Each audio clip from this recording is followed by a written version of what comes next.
அஸ்ஸலாமு அலைக்கும் வரஹ்மத்துல்லாஹி வபரகாத்துஹு. அன்புக்குரிய சகோதரர்களே, அருமை சகோதரிகளே, தமிழில் சொல்லுவாங்க தெரியுங்களா, கொடுக்குற தெய்வம் கூரையை பிச்சுக்கிட்டு கொடுக்குன்னு சொல்லுவாங்க.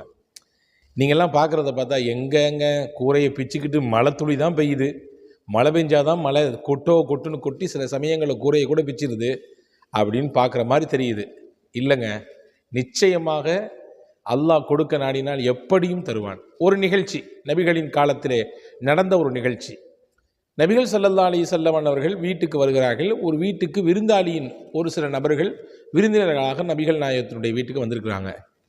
இப்போ நபி ஸல்லல்லாஹு அலைஹி வஸல்லம் அவர்கள் வீட்டுக்குள்ள தன்னுடைய துணைவியார்கிட்ட கேட்குறாங்க, ஏதாவது இருக்கா? நம்ம வீட்டுக்கு விருந்தினர்கள் வந்திருக்கிறாங்க. விருந்தினர்கள் என்பவர்கள் அல்லாஹுவின் அருளை கொண்டு வருபவர்கள். எனவே அவங்க வர்றதை பிரியப்படணும். வந்துட்டாங்களே அப்படின்னு சொல்லி கையை பிணையக்கூடாது. வந்தால் அவங்களோடு சேர்த்து அல்லாஹ்வின் அருளும் நமக்கு வருது. அந்த புரிதல் ஒவ்வொரு முஸ்லீமுக்கும் வேணும். மட்டுமில்லை, ரசூலுல்லாஹ் சொன்னாங்க, அவங்க வரும் பொழுது அவங்களுக்கான ரிசுக்கையும் கொண்டு வராங்க, உங்களுக்கான ரிசுக்கையும் அவங்க தான் சேர்த்து கொண்டு வராங்க. எவ்வளோ அற்புதமான வார்த்தை பாருங்கள். அப்போ ரசூலுல்லாஹ் கேட்குறாங்க, வீட்டில் துணையார்கிட்ட ஏதாவது இருக்குதான்னு கேட்குறாங்க. மா இந்த ஷை, எதுவுமே இல்லையே, வீட்டில் கொடுக்குற மாதிரி எதுவுமே இல்லையே. அப்போ ஒரு அழகான Karim's biryani paradise at Liberty and catering services, கோடம்பாக்கத்தின் அறுசுவை அடையாளம். அழகான ஒரு துவா ஓதுனாங்க. நபிகள் நாயகம் ஸல்லல்லாஹு அலைஹி வஸல்லம் துவா ஓதுனாங்க. என்ன துவா ஓதுனாங்க? இதையும் நம்முடைய வாழ்க்கையில் நம்ம ஓதிட்டு வந்தோம்னு சொன்னால் எல்லா நேரத்திலும் அல்லாஹ் அவனிடத்தில் இருந்து மட்டும் தருவான், யாரிடத்திலும் நம்மை கேட்க வைக்க மாட்டான். எப்பொழுதும் மழை போன்று பொருளாதாரத்தை, தேவையான ரிசுக்கை அல்லாஹ் கொடுத்து கொண்டே இருப்பான். ஒரு சின்ன புரிதலுக்காக வேண்டி சொல்கிறேன். நிறைய பேர் ரிசுக் அப்படின்னா சாப்பாடுன்னு நினச்சிருக்காங்க. அப்படி இல்லை. ரிசுக் அப்படின்னா வாழ்க்கைக்கு தேவையான எல்லாமுமே ரிசுக் தான். தமிழில் சொல்வதானால் வாழ்வாதாரம் சொல்லுவாங்க. வாழ்க்கைக்கு எதுவெல்லாம் மூலாதாரமாக இருக்குதோ எல்லாமே ரிசுக்கு தான். அப்போ அந்த ரிசுக்கை அல்லாஹ் மழை போன்று கொட்டுவான். நபிகள் நாயகம் ஸல்லல்லாஹு அலைஹி வஸல்லம் கற்று தந்த ஒரு அற்புதமான துவா. நபிகள் உடனே அந்த இடத்துலேருந்து ஓதுறாங்க. வீட்டில் எதுவுமே இல்லை அப்படின்னு சொன்ன உடனே நபிகள் ஓதுனாங்க, அல்லாஹும்ம இன்னி அஸ்அலுக மின் ஃபத்லிக வ ரஹ்மதிக லா யம்லிகுஹா ذلك இல்லா அன்த. இதான் அந்த துவா. ரொம்ப ஷார்ட்டான துவா தான். யா அல்லாஹ், அல்லாஹும்ம இன்னி அஸ்அலுக, உன்னிடத்தில் நான் கேட்கிறேன், மின் ஃபத்லிக வ ரஹ்மதிக, உன்னுடைய அருளும் வேண்டும், உன்னுடைய கிருபையும் வேண்டும் கேட்கிறேன்.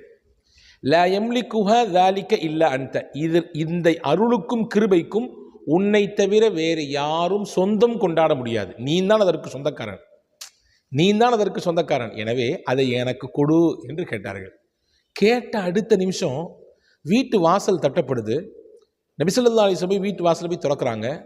பார்த்தா ஒரு தட்டு நிறைய நல்ல இறைச்சி, சிறப்பான இறைச்சி, பொரித்த இறைச்சி, அவிச்ச அரிசி, நிறைய பலதரப்பட்ட இறைச்சிகள், பல வகைகள் செஞ்சு அப்படி ஒரு மூடி போட்டு மூடி அந்த தட்டை கொண்டு வந்து ரசூலுல்லாஹ்ட்ட, இது ஹாதிஹி ஹிபத்துன் லக்க, உங்களுக்கு இது அன்பளிப்பாக இந்த இடத்துலேருந்து வந்துச்சு அப்படின்னு வாங்கிட்டு ஸல்லல்லாஹு அலைஹி வஸல்லம் உள்ளே போய் வச்சு அதை எடுத்து வந்த விருந்தினர்களுக்கெல்லாம் கொடுத்து தன்னுடைய குடும்பத்தார்களுக்கும் கொடுத்து அல்லாஹ்விற்கு நன்றி செய்தார்கள். அல்லாஹ், நான் கேட்டேன், உடனே நீ தந்து விட்டாய். எவ்வளவு மகத்தானவன் நீ, எவ்வளோ பெரிய பாக்கியமானவன் நீ, எவ்வளோ பெரிய அருளாளன் நீ, எவ்வளோ பெரிய அன்பான நீ என்று அல்லாஹ்விற்கு நன்றி செய்தார்கள் என்பதாக நாம் ஹதீஸை பார்க்கிறோம். ஆக பொதுவாகவே கண்ணியமான வாழ்க்கை வாழணும்னு எல்லாருமே ஆசைப்படுவோம். கண்ணியம்னா ஒவ்வொருத்தவங்களுடைய பார்வையிலையும் ஒவ்வொரு விதமாக அது இருக்கும். கண்ணியம்னா நல்ல ஒரு லக்ஸுரி லைஃப் அப்படின்னு சில பேர் நினச்சிக்கலாம்.